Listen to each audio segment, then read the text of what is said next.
muy delicioso ese plato espiritual, ¿verdad? De Apocalipsis 11. Ahora vamos a regresarnos un poco a Apocalipsis 8, 9 y 10, especialmente 9 y 10. Y vamos a regresarnos para hablar de las trompetas. Ahora, ¿por qué me salté las trompetas? Eh, Quiero decirles que hay varios temas de Apocalipsis donde no se ha dicho la última palabra. Y hay varios temas, por ejemplo, si yo le hiciera una presentación, les decía que si les mostrara la interpretación histórica de los dos testigos, tiene muchas respuestas. Tiene muchas respuestas. La Biblia tiende a hoy las personas tienen una explicación pasado un tiempo. Bueno, la Biblia no. Estos pasajes proféticos que no están bien explícitos en la Biblia, el ser humano le hace diferentes interpretaciones. Pero estos temas interpretados no son doctrinales, no definen ni la fe ni la salvación. Es como un intento de dar explicaciones. Y si ustedes van fuera de la iglesia adventista, tienen muchas otras interpretaciones. Le decía de la teología de la liberación y de otros críticos de la Biblia, ellos hicieron esa película para desvirtuar, para atacar a la Iglesia Católica, pero al mismo tiempo para introducir otro mal peor, que son los, los, los libros este, pseudoepigráficos. Esta expresión, no sé si ustedes la han escuchado, si han escuchado alguna clase de teología sobre libros apócrifos, apocalípticos y pseudoepigráficos. La expresión pseudo es una expresión, creo que griega, que significa falso, y epigráfico es una expresión que hace referencia a escritos. Entonces, algo pseudoepigráfico es un escrito falso. Surgieron muchos, después que los discípulos escribieron los libros, como un ataque de Satanás, surgieron muchos libros falsos que, que les colocaron nombres de apóstoles,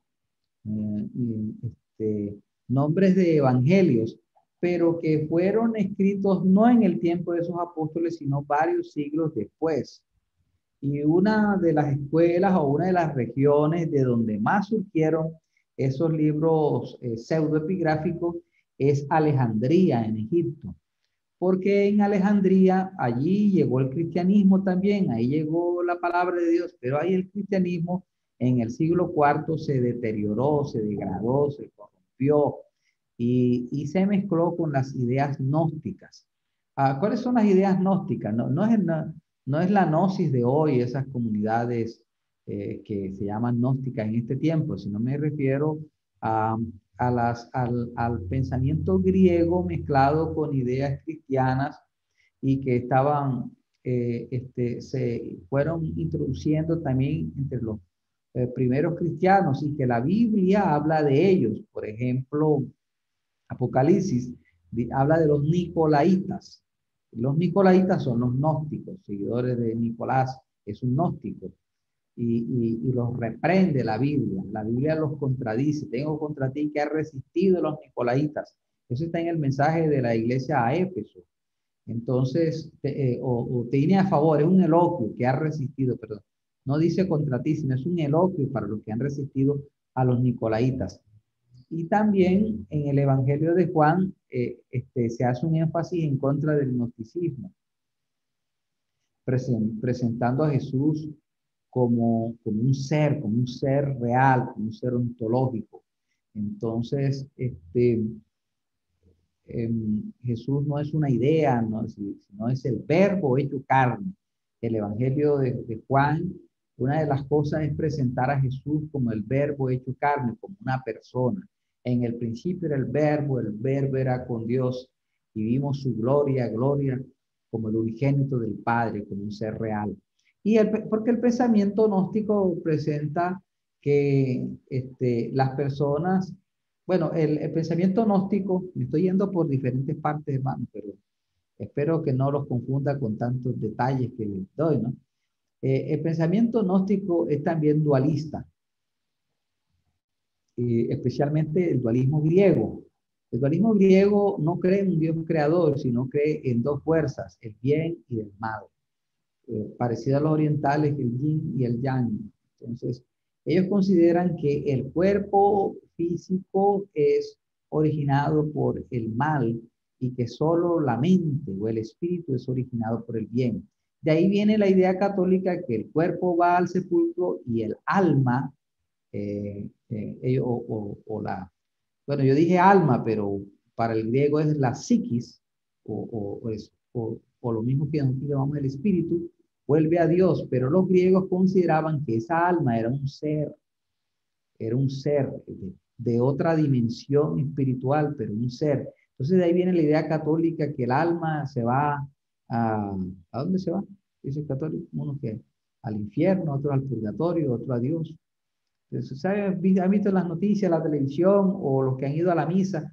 Está el sacerdote diciendo la misa ahí del cuerpo del que murió, y dice el sacerdote, ahora mismo ya pueden pedirle al alma de Juanita, que ya llegó al cielo. Y cuando muere un famoso, un cantante, dice, ahora ya Celia Cruz está ya cantando con la orquesta de todos los músicos que ya murieron y están en el cielo. Entonces se murió Maradona, dice, allá va a ser el equipo de fútbol de Maradona en el cielo y a todos los mandan para el cielo inmediatamente. Es una idea griega propia del dualismo. Entonces, el dualismo es un pensamiento griego y el gnosticismo también está basado en ese dualismo. Rechaza a Dios. Realmente es una mezcla de paganismo, una mezcla de mentira, de falsedades que se introducen entre los cristianos. Y dentro de esa literatura pseudoepigráfica que estoy mencionando, hace unos años el diablo quiso, vamos a llamarlo así, el diablo, usando el instrumento humano, quiso hacer popular varios de esos escritos gnósticos y los presentó como otros escritos revelados, inspirados que la iglesia no tuvo en cuenta. Y eso ha aparecido en diferentes mensajes, películas, todo, diferentes mensajes, y algunos fueron publicados con gran misterio, como el Evangelio de Judas, el Evangelio de María Magdalena. Y mira, los libros pseudoepigráficos son cientos, más de 1000 literaturas pseudoepigráficas, pero son falsas por diferentes características. Cuando los estudian detenidamente, ellos dicen mentiras. La Iglesia Católica tomó 7 libros falsos y los introdujo en la Biblia católica. Y ellos los llamaron deuterocanónicos. Son también falsos, deuterocanónicos. Tienen mensajes contrarios a la Biblia. Están solo en la Biblia católica. Las Biblias que nosotros usamos no los tienen. ¿Por qué deuterocanónico? Esa expresión deutero es después y canon es norma. O sea, después que se cerró la norma de los libros inspirados, ellos metieron 7 más.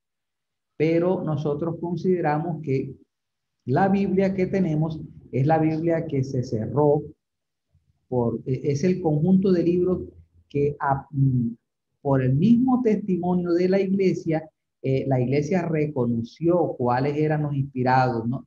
Eso no lo hizo una sola persona, sino que fue el uso de los libros porque conocieron al profeta, creyeron en su autoridad, atestiguaron la autoridad, la compararon con el resto de la Biblia y los mismos primeros cristianos fueron aceptando. Este es el libro inspirado por Dios.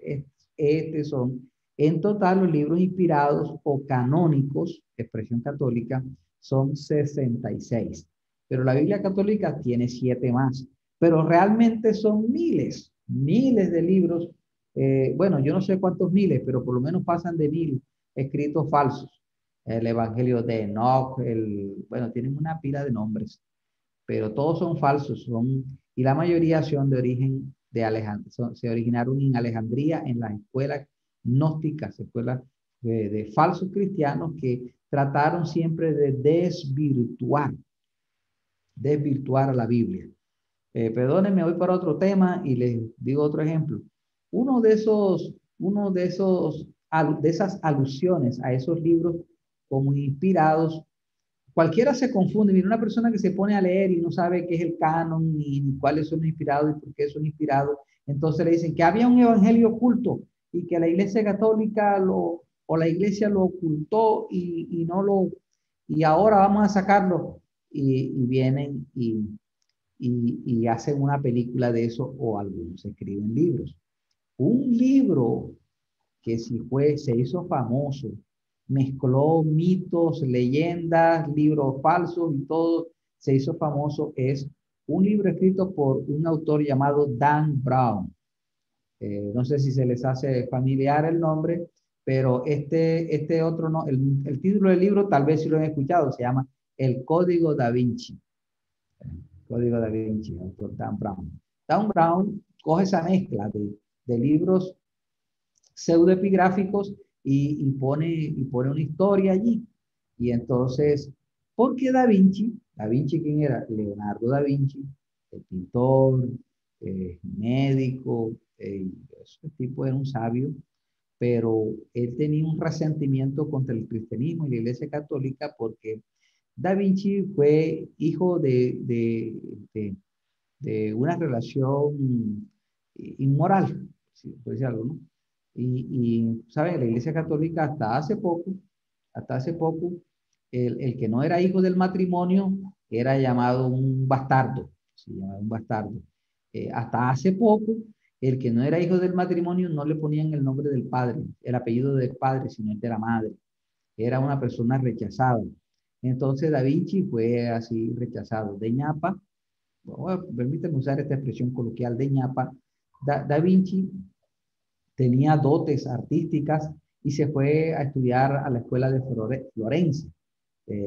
Entonces, en la escuela de Florencia, todos esos artistas, como hoy, muchos de estas personas, no todos, ¿no? Pero sobre todo la escuela de Florencia, era una escuela de ingeniosos y de muy bien dotados artísticamente, pero moralmente pervertidos, eran depravados, abusadores. Así que Da Vinci seguramente fue pervertido desde niño, fue abusado desde que fue a la escuela de Florencia y él mismo se convirtió en un abusador. Y entonces esa mezcla de resentimiento, perversión, inmoralidad, empezó a hacer cosas contra el cristianismo y contra la Iglesia Católica. Por ejemplo, él le mandaron a hacer pinturas y le mandaron a hacer la pintura de la cena y él pone a Juan con cara de mujer. Y luego el Dan Brown dice que lo que Da Vinci escribió y transmitió a través de la pintura es que esa no era Juan, sino María Magdalena, y que María Magdalena tuvo una relación ilícita con el Señor Jesucristo y que los descendientes de esa relación ilícita fueron toda una generación, como se le llama, a una sucesión de reyes, una dinastía que reinó en Francia llamado los Merovingios. He leído un poco del Código Da Vinci, así que para explicarles, eh, ellos, él argumenta todo eso y luego él mezcla eso con las teorías de las cruzadas, que habla del cáliz, del santo cáliz, y bueno, él mezcla que el santo cáliz que tanto buscaron en las cruzadas realmente es el secreto de que Jesús tenía una relación con María Magdalena y tuvo hijos. Pero eso, ¿quién lo dice? ¿Quién dice eso? Los libros pseudoepigráficos. ¿Y por qué lo dicen? Hombre, eran los gnósticos que como ellos tenían, era una mezcla de paganismo y falsedades, y como los cristianos los rechazaron, entonces ellos buscaron vengarse de la Iglesia Católica o del cristianismo en general, ¿no? De los cristianos, buscaron vengarse de los cristianos haciendo libros y poniéndole nombres de apóstoles, pero trayendo falsedades para pervertir la fe. Da Vinci, resentido, un genio, pero un genio resentido, empezó a hacer cosas así como, o sea, se sintió identificado con esos falsos escritos, y en casi todas sus pinturas, sus inventos, él transmitió allí la falsedad. Hay un cuadro de Da Vinci que se llama La Virgen de la Cueva. La Virgen de la Cueva. La Virgen de la Cueva, el original de Da Vinci, tiene algo muy curioso. La iglesia mandó a restaurarlo y a cambiarlo, pero el original tiene a Jesús con las manos así y a otro niño que tiene un bastón con una aureola. Entonces muestra a Jesús adorando al niño mayor. ¿Y quién es el niño mayor que pinta Da Vinci ahí? Es Juan el Bautista. Entonces, ¿qué es lo que quiso decir Da Vinci en el cuadro? Que Juan era el Hijo de Dios o el Dios y Jesús era el que adoraba a Juan el Bautista. Porque eso está en donde? En la literatura pseudoepigráfica. Espero no enredarlos con todas estas informaciones así para que ustedes, estaba hablándoles de qué, les hablé del canon, les hablé de la literatura pseudoepigráfica y todos estos detalles. Bueno, no me fui tan lejos o nos perdimos de la enseñanza. Volvamos al punto. Hoy las trompetas. Bueno, las trompetas tienen varias explicaciones. Varias explicaciones. Y una de las explicaciones, hay dos explicaciones fuertes dentro de la iglesia. Una que son juicios de Dios que caerán en los últimos tiempos. Y otra explicación son juicios de Dios en el transcurso de la historia. ¿Cuál es la explicación correcta? Voy a decirle, como dijo un profesor, se la preguntaremos el día de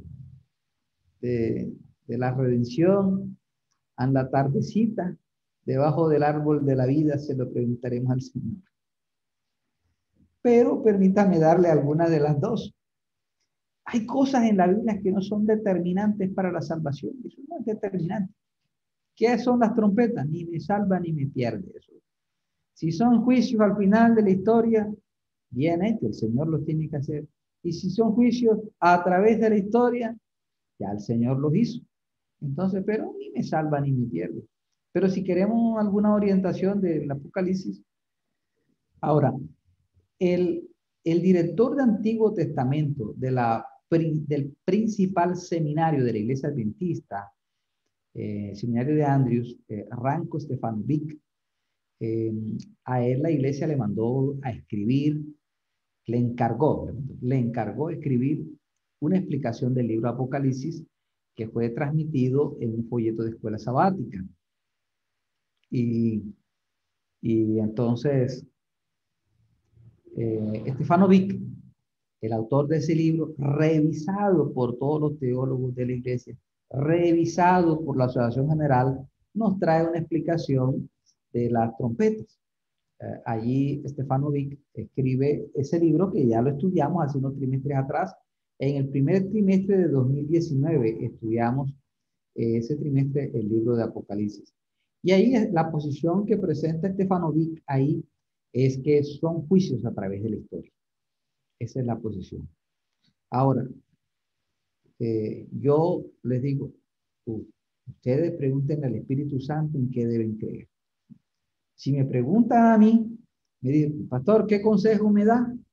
Entonces, yo les digo, vean, si usted va donde un odontólogo para que le diga si el diente se lo calza, se lo saca, se lo cura, y usted quiere saber qué es lo que debe hacer, si va donde el técnico dental, le va a decir una cosa. Si va donde el odontólogo profesional que estudió, le puede decir una cosa. Pero si va donde el especialista endodoncista, que estudió más que todos los demás y que tiene años de experiencia, le puede decir otra cosa. Si me preguntan, ¿en quién confío yo más? Yo confío más en el especialista, en el que sabe. El que sabe, sabe. Eso es mi posición. Otro ejemplo. Si usted va a construir una casa y a usted ocurre que usted va a levantar los bloques sin hacerle cimiento. O llega el maestro de obra y dice, yo he hecho tantas casas y ninguna se me ha caído. Y usted va a hacer 3 pisos. El maestro le va a decir una cosa, usted puede pensar otra cosa. Pero si usted va donde el ingeniero estructural, el ingeniero civil con especialización en ingeniería estructural, él le va a decir que tiene que hacer una zapata. ¿Qué es una zapata? Es un cimiento de hierro que esa zapata la amarran con una viga subterránea que rodea, que se construye alrededor de toda la construcción en forma perimetral y que se atraviesa también una con otra para que la construcción sea sismo resistente. Entonces el ingeniero estructural le dice una cosa, pero el maestro de obra le puede decir otra cosa. ¿Usted a quién le cree? ¿A quién le cree? Yo le creo al ingeniero civil, el ingeniero estructural, porque ha estudiado durante muchos años y está actualizado con las normas sismo resistentes y con lo que muchos han probado de cómo una casa puede estar firme y no se cae, o un edificio. Entonces, en teología, en la iglesia, yo le creo a el especialista director del Antiguo Testamento de la Universidad, pero ese soy yo. Usted, yo respeto lo que usted crea. Pero les pongo varios ejemplos y les digo por qué. No les puse un ejemplo de la ciencia médica, les puse un ejemplo de la construcción. ¿Por qué les puse esos ejemplos? Porque a mí me ha tocado tomar una decisión varias veces, y no me arrepiento de tomar la decisión correcta.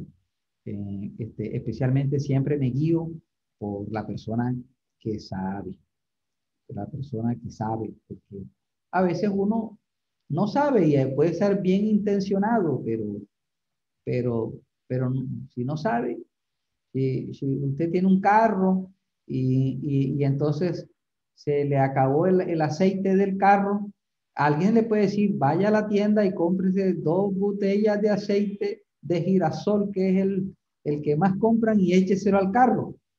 Se verá eso. Pero usted puede seguir las indicaciones técnicas que dice que su carro debe tener un aceite especializado para carros con una viscosidad 20W50, que es el específico para ese vehículo. De lo contrario, se le puede dañar o fundir el motor. ¿Usted a quién le cree? ¿Al que le dice a que compre aceite de la tienda, o al que, o el que le, o el que, o los fabricantes del carro que le dicen cómo debe ser? Bueno, ya les puse unos ejemplos de por qué. Les voy a presentar la siguiente explicación, así que vámonos con las explicaciones. Permítanme buscar aquí. Vamos. Voy a mostrarles ahí, mira, esa es la lección número 7 que se estudió el 16 de febrero del 2019, las 7 trompetas. Entonces, este folleto de la escuela sabática, de paso les digo, este folleto yo lo aprecié mucho, aunque no sé si ustedes se dieron cuenta que mientras estudiábamos este folleto, hubo inclusive teólogos adventistas que sacaron materiales para criticarlo y cuestionarlo. ¿Por qué? Porque hay interpretaciones diferentes. Pero, como le digo, yo, si voy a construir una casa, yo contrato un maestro de obra, pero que siga las indicaciones del ingeniero civil. Así que yo no me confío, sino del que más sabe. Así que la iglesia, que confío mucho en la explicación teológica, y lo que le digo es porque yo he estudiado bastante, ¿no? Así como sé algo de teología, no crean, también sé algo de construcción. También sé algo de construcción porque gran parte del oficio del pastor es construir templos. Y yo he construido, por la gracia de Dios, varios templos. Y siempre tengo que estar rodeado del consejo del arquitecto, del ingeniero civil, del ingeniero estructural, del ingeniero eléctrico. Y bueno, yo he consultado bastante que ya yo sé quién es el que más sabe. Así que por eso, y en teología también. Hice una licenciatura en teología, hice una maestría en teología y casi terminé un doctorado en teología. Así que yo también sé por de qué está el conocimiento. Hasta ahora, ese es mi consejo. Así que vámonos con el conocimiento. En la lección se dice que las trompetas son una respuesta, el contexto bíblico de las trompetas, son una respuesta a la escena del quinto sello. ¿Qué dice el quinto sello? En el quinto sello es el clamor del pueblo oprimido de Dios, el clamor de los fieles de las edades. ¿Hasta cuándo, Señor? Vamos a leer lo que dice Apocalipsis 6:10. Yo tengo la Biblia aquí a la mano. Espero que ustedes la tengan allí. Apocalipsis 6:10 dice, clamando a gran voz diciendo, ¿hasta cuándo, Señor santo y verdadero, vas a tardar en juzgar y vengar nuestra sangre de los que habitan sobre la tierra? ¿Hasta cuándo? Bien, entonces, durante la Edad Media, durante los 1260 años, muchos cristianos fueron perseguidos y muchos cristianos fueron sacrificados. Y muchos de esos cristianos quizás le preguntaron a Dios, Señor, ¿por qué si somos fieles tenemos que ser perseguidos? ¿Por qué muchos fieles murieron? Entonces, Apocalipsis 6:10 es una expresión simbólica que recoge el clamor de los hijos de Dios en la tierra y Dios lo personifica y dice, ¿cuándo Dios va a juzgar? Entonces, las trompetas son una explicación a esa pregunta que aparece en la Biblia. Yo tengo subrayado, aquí está la lección, pero no la vamos a leer toda, sino que ya yo subrayé lo más importante para compartir con ustedes. La visión de las 7 trompetas muestra que a lo largo de la historia, Dios ya ha intervenido en favor de su pueblo oprimido y ha juzgado a quienes lo perjudicaron. El propósito de las 7 trompetas es asegurarle al pueblo de Dios que el cielo no es indiferente a su sufrimiento. Ese es el mensaje de las 7 trompetas. Ahí está como un resumen. Si se nos apaga la luz en este momento, sepan que eso es lo que significa. Pero todavía duramos otro ratico más, así que vamos a seguir explicando. Entonces, en Apocalipsis 8, abran sus Biblias ahora en Apocalipsis 8, dice, bueno, el séptimo sello, dice, cuando abrió el séptimo sello se hizo un silencio en el cielo por media hora, vi a los 7 ángeles que estaban ante Dios y se le dieron 7 trompetas. Y otro ángel vino entonces y se paró ante el altar con un incensario de oro y le dijo, y le dio mucho incienso para añadirlo a las oraciones de todos los santos sobre el altar de oro que estaba delante del trono. El humo del incienso de las oraciones de los santos subió de la mano del ángel a la presencia de Dios, y el ángel tomó el incensario, lo llenó de fuego del altar y lo arrojó a la tierra, y hubo truenos y voces, relámpagos y un terremoto. Entonces, ¿qué está diciendo allí en Apocalipsis en esos primeros versículos? Que primero Dios oye las oraciones. Dios oye todas las oraciones de sus hijos. Y aquellas oraciones que claman por justicia, por vindicación, Dios las está oyendo. Y el Señor, a través de ese mismo ángel, el incienso representa un símbolo en la Biblia de la gracia de Dios que hace ascender las oraciones. Nosotros estamos, por causa del pecado, separados de nuestro Padre Celestial. Entonces Él nos ha dejado la oración para que le hablemos, pero no tenemos mérito para que Él nos oiga. Por eso cada vez que oramos decimos a través de los méritos de nuestro Señor Jesucristo. Entonces Él añade su gracia para que nuestra oración sea escuchada. Esa gracia es la que está representada allí por el incienso. Y el incienso sube.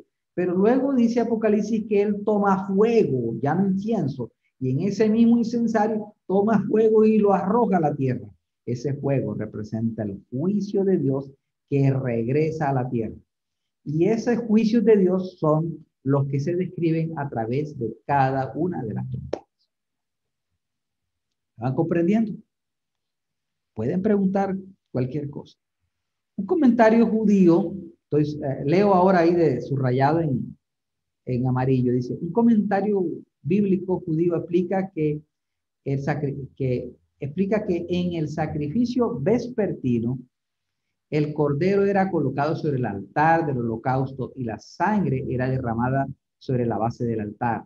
Y el sacerdote designado llevaba el incensario de oro adentro del templo y ofrecía el incienso en el altar de oro en el lugar santo.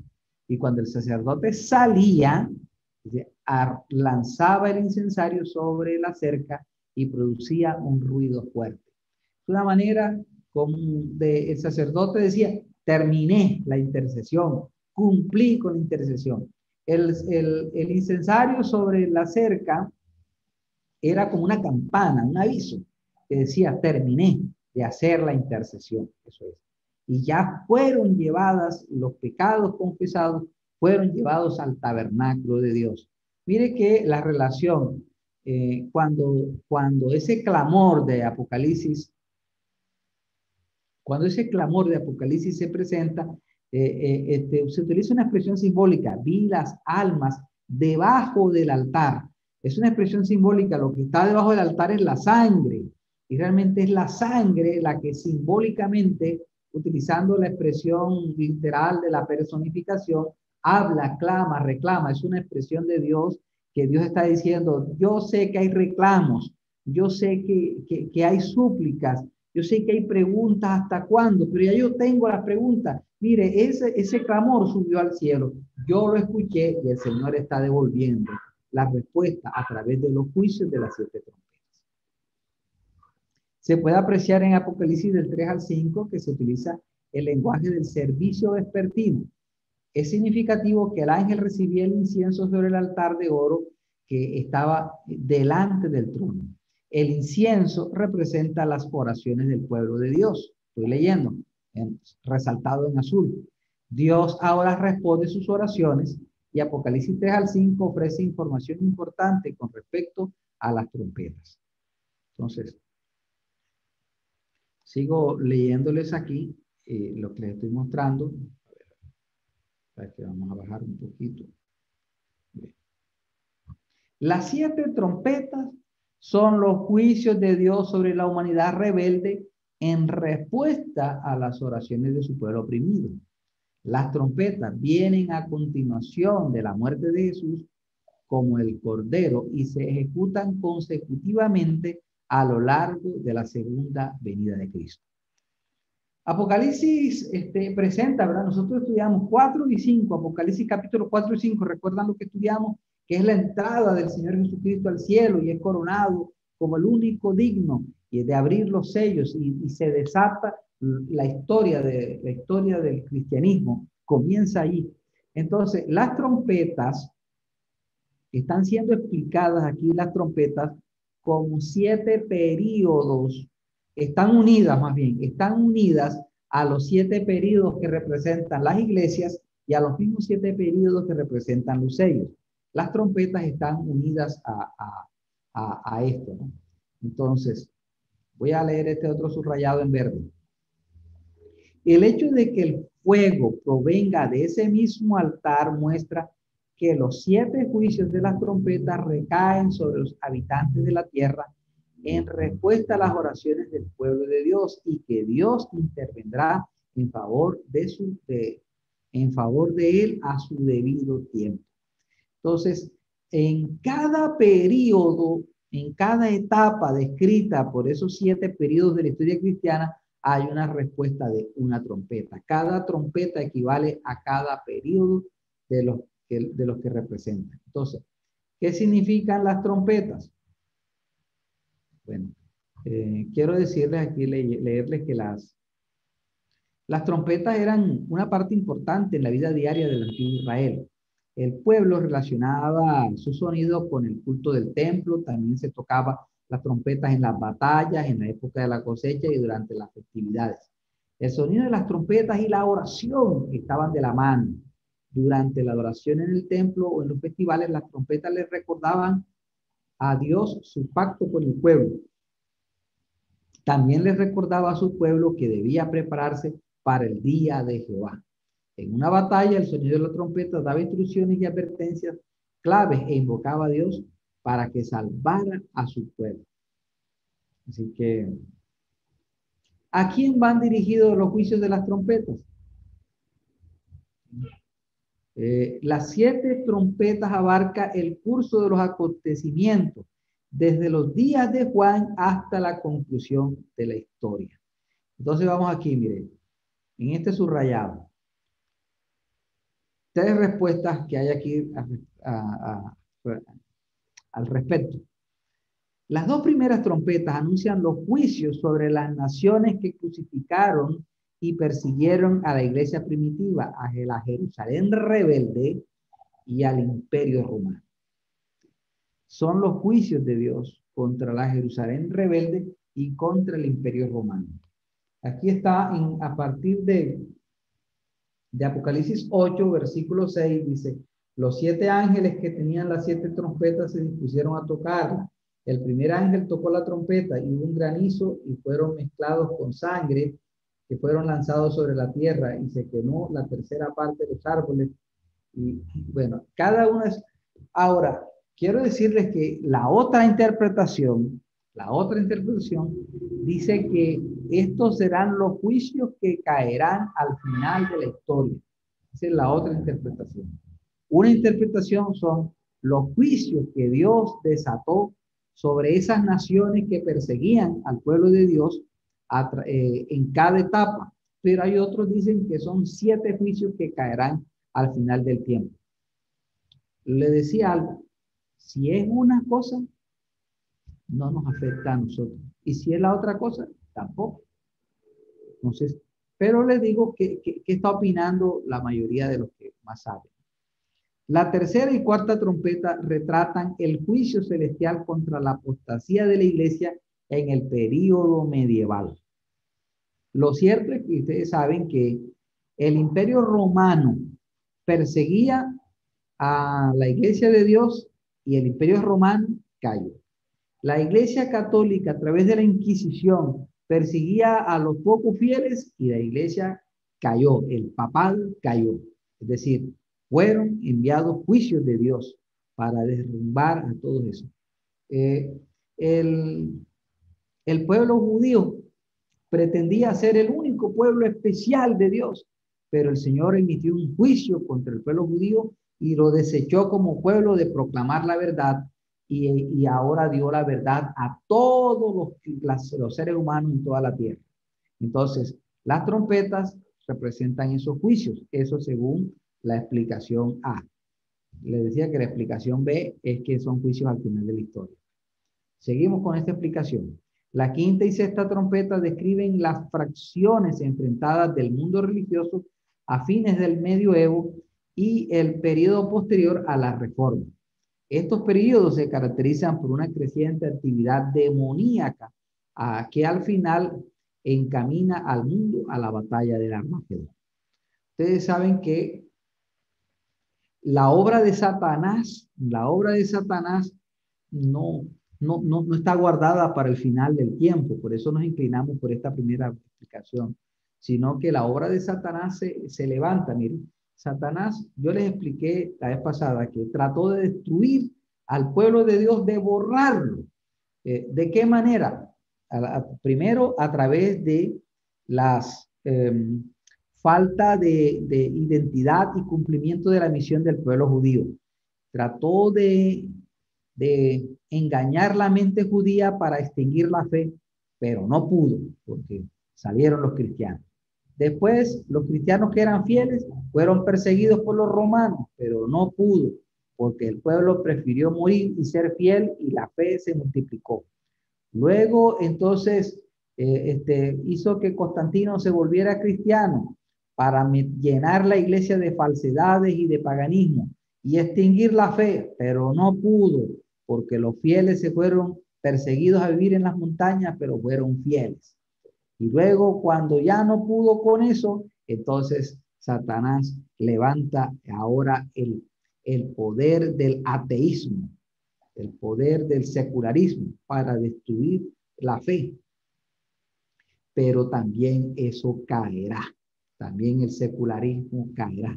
También todas esas ideas ateas, comunistas, eso también pasará, porque los juicios de Dios caen a través de la historia.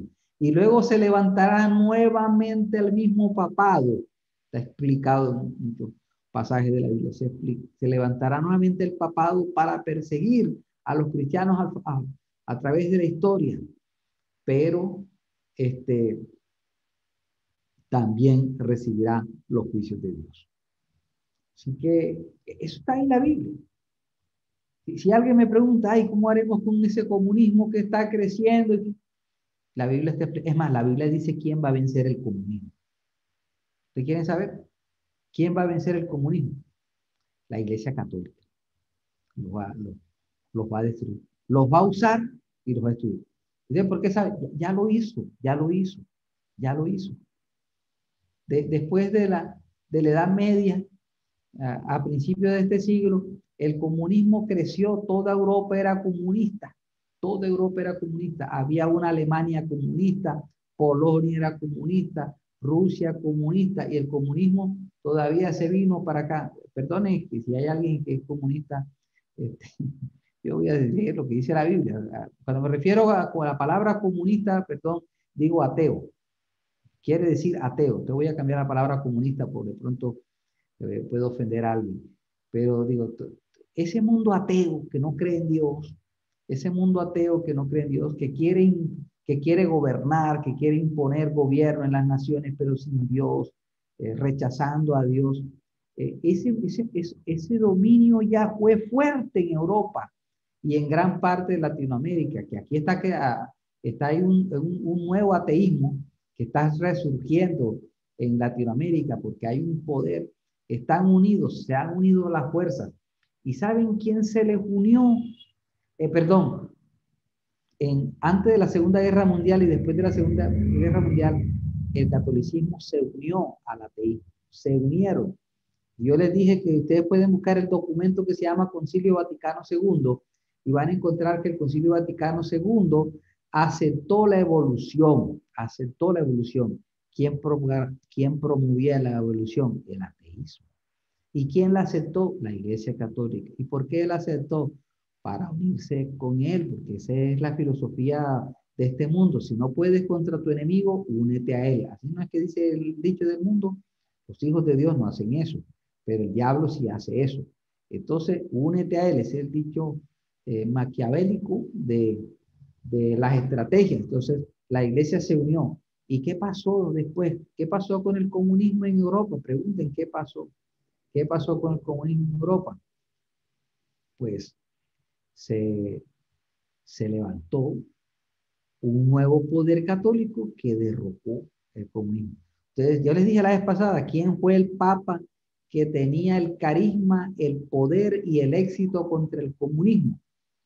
De origen polaco, país comunista, y llegó a ser tan popular y tan aceptado que derrocó el comunismo en Polonia con su estrategia religiosa.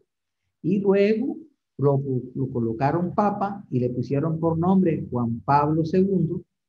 Su nombre real es Karol Wojtyła. Y entonces este hombre empezó a hacer alianzas para tumbar el comunismo.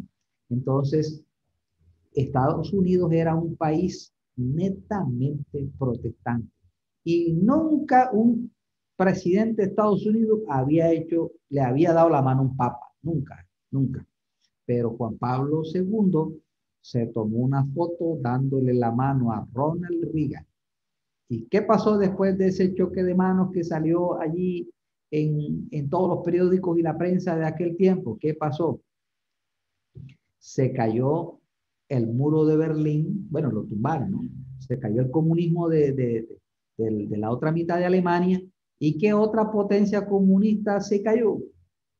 Como tal, se cayó Rusia. La llamada cortina de hierro se cayó a través de alianzas, a través de alianzas. Esa es la manera como el catolicismo, el papado, toma lugar en el mundo guiado por ese poder que está detrás de él, el dragón o Satanás. Ahora, miren, Estados Unidos, país protestante, Estados Unidos, país protestante, país que no aceptaba al catolicismo.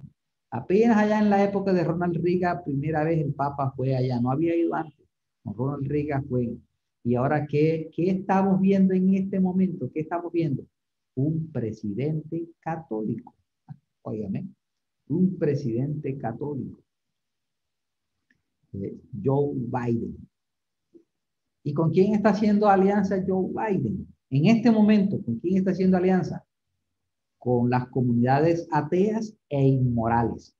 Porque el Partido Demócrata está alimentado por las comunidades ateas e inmorales, por la agenda LGTBI. Esos son los que sostienen ese poder.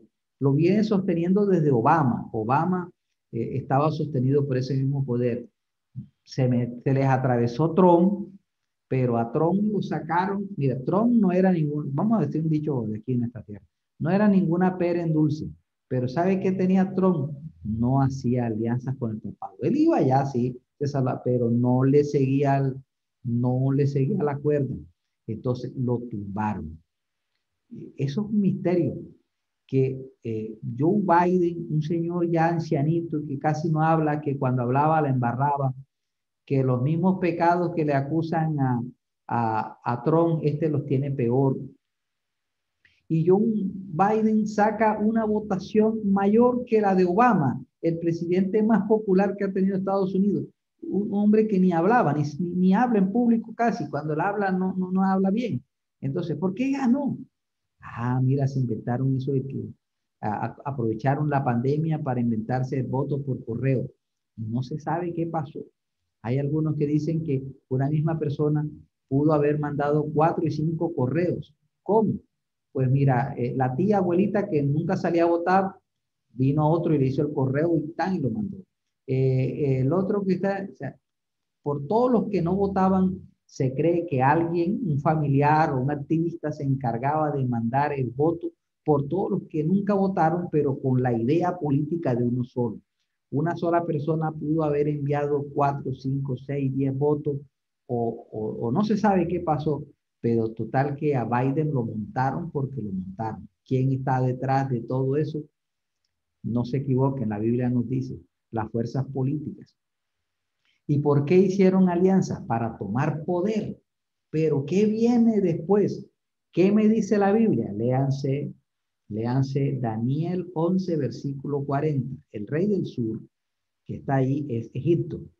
Y el rey del norte, que aparece allí, es el poder usurpador de Dios, el papado. ¿Y qué dice? Que el rey del sur se fue a hacer guerra contra el papado, es decir, el comunismo llegará a ser, siempre ha hecho guerra contra el papado del comunismo, pero en este momento están unidos y finalmente lo derrocará.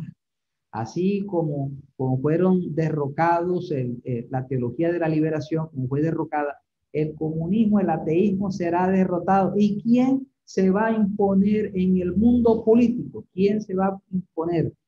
El nuevo orden mundial no es comunista. El nuevo orden mundial no es del mercado común europeo. La Biblia me dice que el nuevo orden mundial es el Vaticano, es el papado. Eso es lo que está ahí en la historia. Pero en cada uno de esos poderes que se han levantado, Dios ha permitido un juicio que derroque ese poder. Y ese juicio es, según esta interpretación, el que describe cada una de las 7 trompetas. Vamos a otra explicación. Dice, la sexta trompeta. Bueno, la sexta trompeta es muy importante. La sexta trompeta nos lleva al tiempo del fin. Y antes de que suene la séptima trompeta, se inserta un interludio, es decir, vamos a decir un paréntesis, un receso que explica la tarea y la experiencia del pueblo de Dios en el tiempo del fin. ¿Qué es lo que sucede allí, en ese interludio? Apocalipsis 10,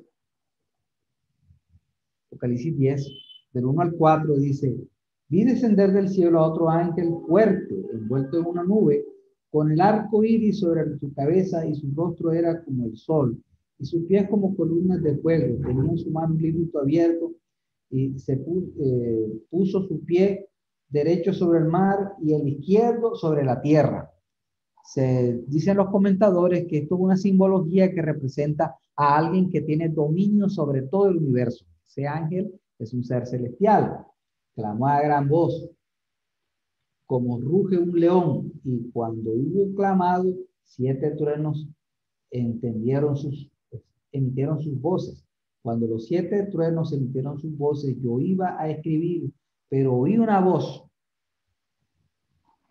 Pero hay una voz del cielo que me decía, sella estas cosas de los 7 truenos, sella las cosas de los 7 que los 7 truenos han dicho, y no las escribas. Y el ángel que vi de pie sobre el altar y sobre la tierra levantó su mano hacia el cielo y juró por el que vive por los siglos de los siglos, por los siglos que creó el cielo y todas las cosas que están en él, y la tierra y las cosas que están en ella, y el mar y todas las cosas que están en él, que el tiempo no será más, sino que en los días de la voz del séptimo ángel, cuando él comienza a tocar la trompeta, el misterio de Dios se consumará. Está diciendo que la séptima trompeta, está diciendo que la séptima trompeta será ya el final, la consumación.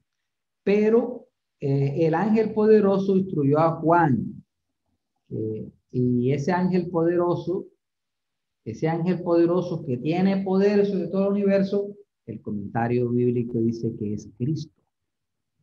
Pone sus pies sobre el mar y la tierra, lo que implica que su gobierno es universal, y que lo que está a punto de lo que está a punto de proclamar tiene importancia mundial. Grita con el rugido de un león. Jesús es llamado el león de la tribu de Judá, que simboliza la voz de Dios. A Juan no se le permite escribir lo que han visto, lo que han dicho los truenos. Hay cosas concernientes al futuro que Dios no nos ha revelado a través de Juan. Entonces, ¿qué palabras tiene? Bueno, relaciona este versículo con el libro de Daniel, cuando el ángel declara que el tiempo no sería más. La palabra griega cronos muestra que se refiere a un periodo de tiempo. Esto apunta a Daniel 12, 6, 7, donde se nos dice que la persecución de los santos por parte del papado durará tiempo sin la mitad de un tiempo. Esto hace referencia a un juicio, ¿no? A la finalización de ese periodo de dominación papal. Bien, vamos a una nota más adelante. La declaración de que el tiempo no sería más está haciendo referencia al final de las profecías de los 1260 años. ¿Cuándo acabó esa profecía? Según como nosotros lo entendemos, como la historia bíblica adventista lo ha entendido, 1798. Es la finalización de la profecía de los 2300 tarde y mañana. Después de este periodo, dice, el tiempo no será más, es decir, no habrá más profecías de tiempo. Elena de White declara, este tiempo, el que el ángel declara con un solemne juramento, no es el fin de la historia, sino del fin del tiempo profético que precederá al advenimiento de nuestro Señor. Es decir, la gente no tendrá otro mensaje acerca de un tiempo definido. Después de este lapso, que ahora abarca desde 1842 hasta 1844, no puede haber ningún otro cómputo de tiempo profético. El cálculo más prolongado llega hasta el otoño de 1844. Elena de White dijo esto. Ahora, podría decirles que con esta cita de Elena de White nos da a entender que ese juicio se cumplió en 1798, la sexta trompeta. Y si la sexta trompeta se cumplió en 1798, eso nos puede decir que entonces las trompetas no son para el tiempo final, sino que es a través de la historia. Pudiera ser un... Bien. ¿Van conmigo, hermanos? ¿Están ahí? ¿Qué les va pareciendo? Sí, señor, estamos aquí. Muy interesante. Vamos a la última parte, ya. La última parte de la trompeta dice, comer el librito. Está en los versículos 8 al 11. 8 al 11 dice. La voz que oí del cielo habló otra vez conmigo y me dijo, ve, toma el librito que está abierto en la mano del ángel que está en pie sobre el mar y la tierra. Y fui donde el ángel diciendo que me diera el librito y me dijo, toma, toma, me dijo, toma y cómelo y amargará el vientre, pero en tu boca será dulce como la miel. Entonces tomé el librito de la mano del ángel y lo comí. En mi boca era dulce como la miel, pero cuando lo hube comido, amargó mi vientre. Y él me dijo, es necesario que profetices otra vez sobre muchos pueblos, naciones, lenguas y reinos. ¿Qué significa esto? Comer en la Biblia se utiliza para describir la aceptación del mensaje de Dios para proclamarlo a la gente. Al momento de recibir el librito, el mensaje es una buena noticia, pero al proclamarlo a veces resulta amargo, ya que muchos se resisten a él y lo rechazan. Entonces la experiencia de comer el librito da a entender de recibir el mensaje, el evangelio, y proclamarlo puede ser una experiencia amarga. La experiencia amarga de Juan al comer el librito, que representa el libro de Daniel, se relaciona con la apertura de las profecías del tiempo del fin. Aquí Juan representa a la iglesia remanente que es enviada a proclamar el evangelio eterno al final de, de las profecías de Daniel. Entonces, mira, 1844 es el tiempo final de todas las profecías de tiempo. ¿Y qué pasó en 1844? El inicio del pueblo de Dios. El inicio del pueblo de Dios. El contexto indica que Juan apunta a otra experiencia amarga al final del periodo de los 2300 años, cuando sobre la base de las profecías de Daniel, los mileritas pensaron que Cristo regresaría en 1844. Ese mensaje resultó dulce. Sin embargo, cuando Cristo no vino como se esperaba, experimentaron un amargo chasco y consultaron las escrituras para una comprensión más clara. Pero en ese tiempo, cuando el pueblo recibe el evangelio con gran emoción y después que empiezan a experimentar ese amargo, ese chasco o ese rechazo, es a ese mismo pueblo a quien está dirigido el mensaje. Es necesario que profetices otra vez. ¿Y qué quiere decir eso?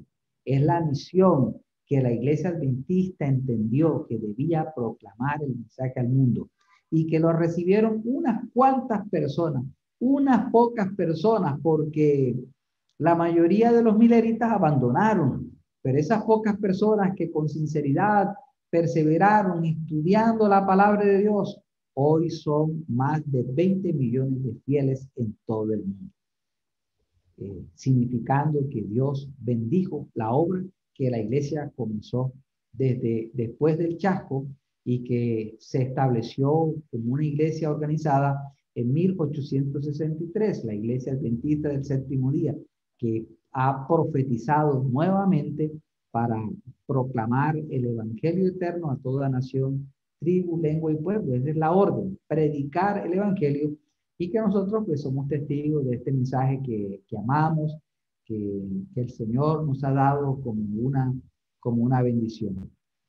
Bien. En la lección se hablaba de los dos testigos, pero eso ya yo se lo expliqué. La lección pasada quiere decir que hasta aquí llegamos. Seguramente pueden haber preguntas y mucho más que decir de estas explicaciones, pero les he hecho ya un breve resumen, una explicación concisa de este tema que casi nadie quiere explicar, porque tiene esas dificultades que unos están a favor de que son 7 juicios a través de la historia y otros que dicen que son 7 juicios al final de la historia.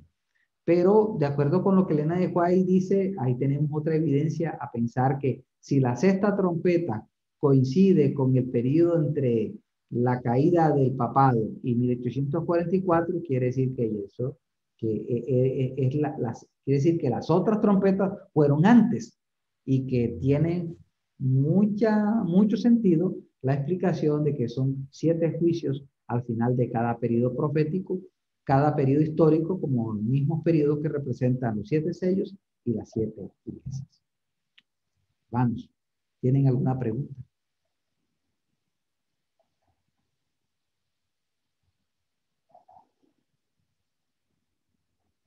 ¿Qué les ha parecido? Díganme algo, díganme que están... Muy excelente la explicación. La verdad, yo en lo personal no tenía ni idea de muchos acontecimientos de los cuales usted nos habló aquí. Y sí le encuentro más sentido de que sean durante las distintas etapas y no del tiempo final específicamente. Tiene más sentido, porque si lo vamos corroborando con la historia, pues nos damos cuenta que hace más sentido así, ¿verdad? Ahora, permítame agregarle esto. Al final de la historia, sí van a haber 7 juicios, pero no son los representados por las 7 trompetas, sino las 7 postreras plagas. Esos sí son 7 juicios al final de la historia. Pero exacto, sí, es algo diferente, ¿cierto? Las 7 postreras plagas son enviadas a la tierra después del sellamiento. Después del sellamiento. Es decir, y el objetivo de las 7 postreras plagas es ya libertar al pueblo de Dios de, la destrucción que los poderes terrenales quieren impartir a los fieles. Al final de la historia, el libro Apocalipsis nos enseña que ese poder persecutor de la bestia, unida al falso profeta y unida al espiritismo, ¿sí? Esos 3 poderes que el libro de Apocalipsis los llama 3 espíritus a manera de rana. Ya les voy a explicar qué significa eso, porque a manera de rana. Esos 3 poderes van a perseguir al pueblo de Dios para destruirlo. Pero antes que esa persecución se desate, Dios habrá sellado al pueblo de Dios. Y una vez que el pueblo de Dios es sellado, entonces Dios envía los juicios que caen sobre la tierra.